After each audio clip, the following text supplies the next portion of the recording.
ఏమవసరం వెళ్ళడానికి అసలు వాళ్ళకి పర్మిషన్ ఉండాలా అయినా అంత అవసరమే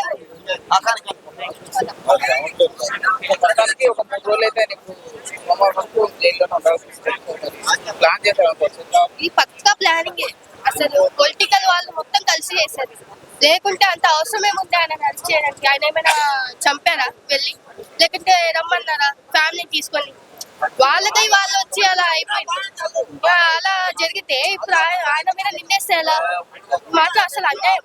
అంటే ఆ రోజు అల్లు అర్జున్ వెళ్ళడం తప్పు కాదంటారా? అది తప్పు కాదు. ఆయన ఆల్రెడీ చెప్పే వచ్చారు. వాళ్ళు ఏదో ఇన్ఫార్మ్ చేయలేకపోవచ్చు. ఆల్రెడీ వాళ్ళ అప్లికేషన్ కూడా ఉంది.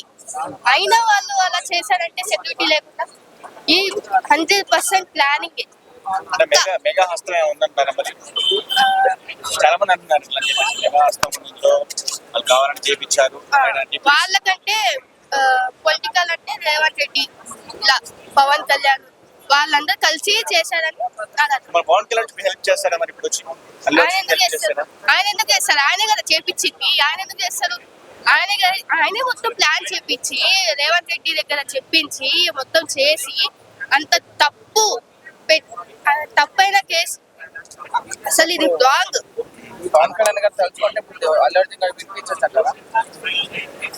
ఆయన ఎలా చేస్తారు? ఎందుకంటే ఆయన మీద కక్ష పొలిటికల్ దగ్గర అలా వెళ్ళారని.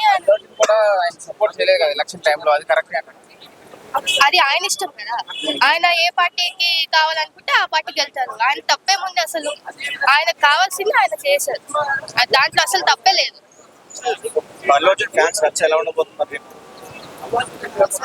నాకే అసలు బాధేస్తుంది అసలు చెప్పాలంటే.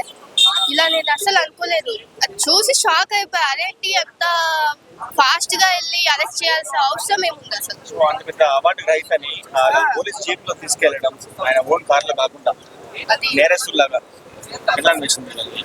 అది చూసాక అసలు మాటలు ఫస్ట్ ఆ వార్త విన్నప్పుడు మీకు ఏమనిపించింది? ఫస్ట్ అసలు ఏంటి ఇంత సడన్ గా కేసు ఎందుకు పెట్టారు? ఆయన ఏమైనా వచ్చి చంపారా, లేకుంటే వాళ్ళకి వచ్చి అలా చేయమన్నారా ఫ్యామిలీ? ఆయన తప్పే లేదు అసలు. అయినా ఇలా కేసు పెట్టారంటే ఇది మొత్తం ప్లానింగ్, కంపల్సరీ ప్లానింగ్. హీరో 14 రోజులు జైల్లో ఉంటున్నాడు, మీరు ఎట్లా చూస్తున్నారు?